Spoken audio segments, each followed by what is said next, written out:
পৃথিবীতে যতটি প্রাণ আছে প্রতিটি প্রাণকে মৃত্যুবরণ করতে হবে। সূরা আলী ইমরানের 185 নম্বর আয়াতে আল্লাহ তাআলা ইরশাদ করছেন, কুল্লু নাফসিন যায়িকাতুল মাউত, অর্থাৎ প্রতিটি আত্মাকে মৃত্যুর স্বাদ আস্বাদন করতে হবে।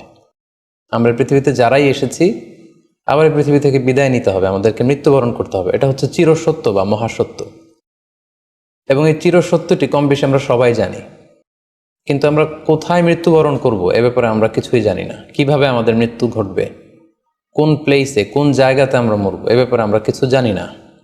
এবং সে ব্যাপারে সূরাতুল লোকমানের 34 নম্বর আয়াতে আল্লাহ তাআলা ইরশাদ করছেন, ওয়ামা তাদরি নাফসুম বিআইয়ি আরদিন তামুত ইন্নাল্লাহা আলিমুন খবীর। অর্থাৎ কোনো মানুষই জানে না, কোনো প্রাণী জানে না যে সে কোন প্লেসে, কোন জায়গায় মৃত্যুবরণ করবে। এ ব্যাপারে শুধুমাত্র কেবলমাত্র আল্লাহ তাআলাই জ্ঞান রাখেন। ইন্নাল্লাহা আলিমুন খবীর, তিনি মহাজ্ঞানী এবং সব ব্যাপারে তিনি খবর রাখেন। তাহলে কোরআনের দুটি আয়াতের মাধ্যমে আমরা জানতে পারলাম যে আমরা প্রত্যেকেই মৃত্যু স্বাদ আস্বাদন করতে যাচ্ছি, আমরা মরবো এটা নিশ্চিত, কিন্তু কোথায় মরব, কোন জায়গায় আমাদের মৃত্যু ঘটবে, সংঘটিত হবে এই ব্যাপারে আমরা কিছুই জানি না। এবার যদি আমরা সরাসরি প্রসঙ্গে আসি, সেটা হচ্ছে বাথরুমে গিয়ে যদি কেউ মৃত্যুবরণ করে, হ্যাঁ সেটা হতে পারে, বাথরুমেও কেউ মৃত্যুবরণ করতে পারে। এবং অনেক সময় আমরা শুনেছি যে বাথরুমে অনেকে ইন্তেকাল করেছেন, মৃত্যুবরণ করেছেন। এখন এই বাথরুমে মৃত্যুবরণ করা এটা ভালো কি মন্দ এটা তিনি জানতে চেয়েছেন। আসলে বাথরুমের ভেতরে কেউ মৃত্যুবরণ করলে এটা ভালো মৃত্যু নাকি খারাপ মৃত্যু এ ব্যাপারে কোনো হুকুম দেওয়ার বা ডিসিশন দেওয়ার সুযোগ আসলে আমাদের নেই, কারণ এ ব্যাপারে ইসলাম আমাদেরকে কিছু জানায়নি। কারণ নিছক বাথরুমের ভেতর মৃত্যু যদি হয় তাহলে এটা খারাপ মৃত্যু বা খারাপ সাইন, সে জাহান্নামে যাবে এরকম কথা বলার কোনো সুযোগ নেই। নিছক একটা নির্দিষ্ট জায়গায় কারণ মৃত্যুর কারণে এটা খারাপ মৃত্যু বা ভালো মৃত্যু বলে আসলে কোনো ধরনের সিদ্ধান্তে আসা যায় না।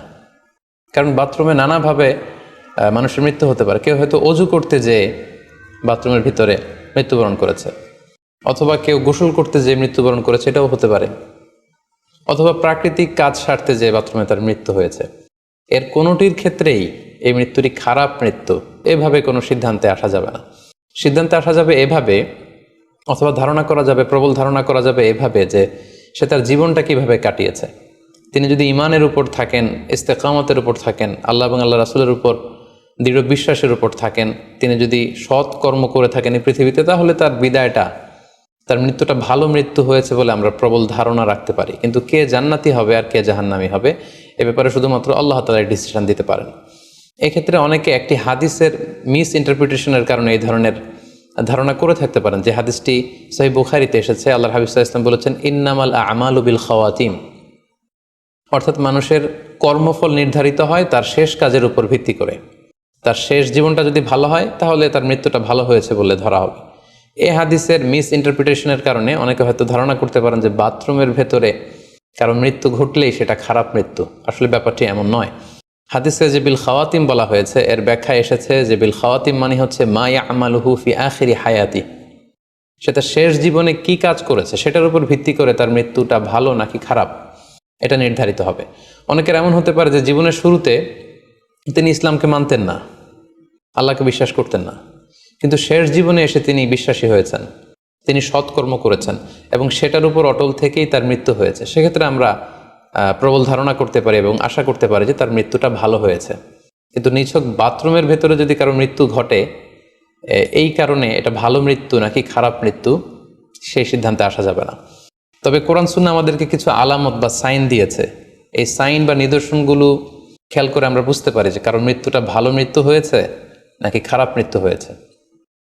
সেক্ষেত্রে শুরুতে আমরা আলামাতু সুইল খাতিমা, কারণ মৃত্যুটা খারাপ কিনা বা মন্দ মৃত্যু বা মন্দ বিদায় কিনা সেটা আমরা শুরুতে শুনবো। সেক্ষেত্রে আমরা যদি কোরআন সুন্নাহর দিকে তাকাই তাহলে দেখব যে কোরআন সুন্নাহ আমাদেরকে জানিয়েছে কেউ যদি আত্মহত্যা করে মৃত্যুবরণ করে তাহলে এটা আমরা বলতে পারি যে এটা একটা খারাপ মৃত্যু ছিল।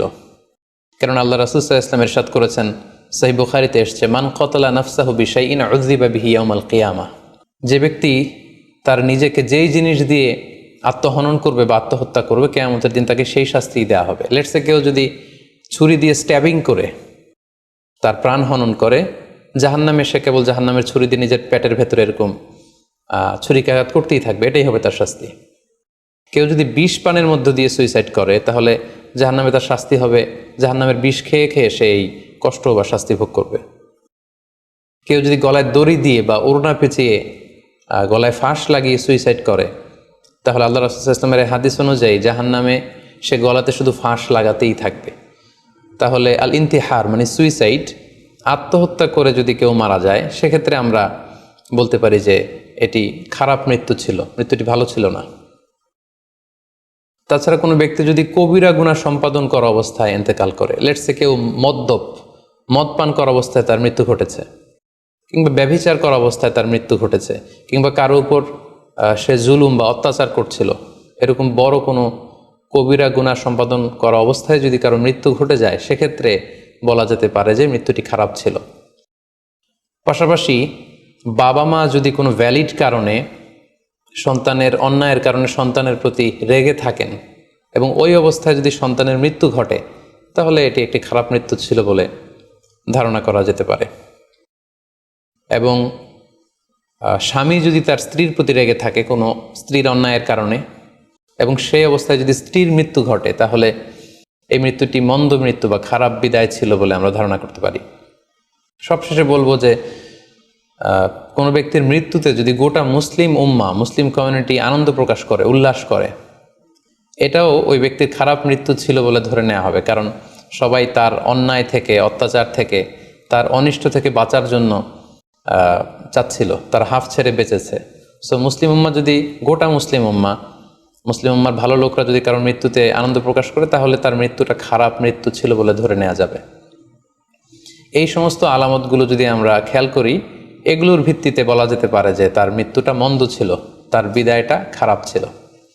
এবার আমরা যদি হুসনুল খাতিমা অর্থাৎ ভালো বিদায়, কোনো ব্যক্তি যখন আমাদের থেকে বিদায় নিল, মৃত্যুবরণ করলো, তখন আমরা কিভাবে বুঝবো যে বিদায়টা ভালো ছিল এবং এই লোকটা আশা করি যে জান্নাতি হবে, এটা আমরা কিভাবে বুঝবো? প্রথমত বোঝার মাধ্যম হচ্ছে আন-নুতকু বিশ-শাহাদাতি ইনদাল মাউত। মৃত্যুর সময় যদি কেউ আল্লাহর জিকির করা অবস্থায়, আল্লাহকে স্মরণ করা অবস্থায় কিংবা শাহাদাত বাণী পাঠ করে যদি মৃত্যুবরণ করতে পারে তাহলে আশা করা যায় যে এই মৃত্যুটা খুব ভালো মৃত্যু হয়েছে। কারণ আল্লাহ রাসূল সাল্লাল্লাহু আলাইহি ওয়াসাল্লাম সুনানে আবু দাউদের এক বর্ণনায় ইরশাদ করেছেন, মান কানা আখিরু কালামিহি লা ইলাহা ইল্লাল্লাহ, যে ব্যক্তির শেষ বাক্য হবে লা ইলাহা ইল্লাল্লাহ এবং এই কালিমাতুত তাইয়্যিবা, এটা পরে যদি কেউ শেষ নিঃশ্বাস ত্যাগ করতে পারে তাহলে সে জান্নাতে প্রবেশ করবে বলে আল্লাহ রাসূল সাল্লাল্লাহু আলাইহি ওয়াসাল্লাম আমাদেরকে সুসংবাদ দিয়েছেন। তাহলে মৃত্যুর আগে কালিমা পরে মরতে পারা এটা একটা সৌভাগ্যের বিষয় এবং এটা একটা ভালো সাইন। পাশাপাশি বিশ্বাসী ব্যক্তিরা, ইমানদাররা যখন মৃত্যুবরণ করে তখন তাদের কপাল ঘেমে যায়, অর্থাৎ মৃত্যুর পরে মৃত ব্যক্তির কপালে হাত দিয়ে যদি আমরা দেখতে পাই যে কপাল ঘেমে আছে, ইটস সোয়েটিং, প্রচণ্ড ঘামছে, এটা দেখেও আন্দাজ করা যেতে পারে বা ধারণা করা যেতে পারে যে মৃত্যুটা ভালো হয়েছে। কেননা সুনানে তিরমিজির বর্ণনায় আল্লাহ রাসূল সাল্লাল্লাহু আলাইহি ওয়াসাল্লাম ইরশাদ করেছেন, আল মুমিনু ইয়ামুতু বিআরাকিল জাবিন, বিশ্বাসীরা যখন মারা যায় তখন তাদের কপাল ঘেমে যায়। সো অনেক আল্লাহওয়ালা ভালো মানুষের মৃত্যুর পরে আমরা এটা দেখেছি বা শুনেছি যে ইন্তেকালের পরে তাদের কপাল ঘেমেছিল এবং সেটা দেখে কিন্তু বোঝা যাবে যে মৃত্যুটা ভালো ছিল। পাশাপাশি জুমার রাতে যদি কেউ ইন্তেকাল করে, বৃহস্পতিবার দিবাগত রাতে, নিঃসন্দেহে সেক্ষেত্রে লোকটার ইমানদার হতে হবে, সৎ ব্যক্তি হতে হবে। সেক্ষেত্রে এটা একটা ভ্যালিউ অ্যাড করবে যে জুমার রাতে সে ইন্তেকাল করেছিল। রমাদান মাসে যদি কেউ ইন্তেকাল করে এটা একটা খুশনসিব তার জন্য। পাশাপাশি হজের সফরে যদি কেউ, হজের যে দীর্ঘ সফর, এই সফরে যদি কেউ ইন্তেকাল করে এটা একটা ভালো মৃত্যু বলে ধর্তব্য হবে। পাশাপাশি কেউ যদি জেহাদের ময়দানে শহীদ হওয়ার সৌভাগ্য লাভ করে, নিঃসন্দেহে এটা সবচেয়ে শ্রেষ্ঠ মৃত্যু।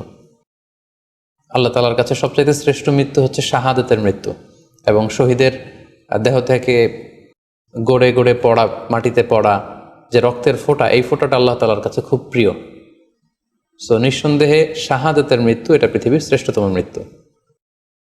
এবং সৎ কাজ করা অবস্থায়, কোনো আমলে সলেহ ভালো কাজ করা অবস্থায় যদি কারো মৃত্যু ঘটে, লেটস সে কেউ তেলাওয়াত করছিল, হি ওয়াজ রিসাইটিং দ্য হোলি কোরআন, ওই অবস্থায় তার মৃত্যু হয়েছে, কিংবা রোজা মুখে ছিল, সে অবস্থায় তার মৃত্যু হয়েছে, অথবা সেজদায় পড়েছিল, সেজদারত অবস্থায় তার মৃত্যু ঘটেছে। এগুলো হুসনুল খাতিমা অর্থাৎ ভালো বিদায় বা ভালো মৃত্যুর আলামত। তাহলে আমরা সুউল খাতিমা এবং আলামত হুসনুল খাতিমা কোন কোন আলামত দেখে আমরা বুঝবো যে মৃত্যুটা খারাপ মৃত্যু ছিল, এবং কোন কোন আলামত দেখে আমরা বুঝবো যে এটা ভালো মৃত্যু ছিল, কোরআন সুন্নাহর আলোকে সেগুলো আমরা জানতে পারলাম। এর কোথাও কিন্তু বাথরুমের ভেতরে মৃত্যুবরণ করলে এটা ভালো মৃত্যু বা খারাপ মৃত্যু, এর কোনোটাই কিন্তু সিদ্ধান্তে আসা যাচ্ছে না।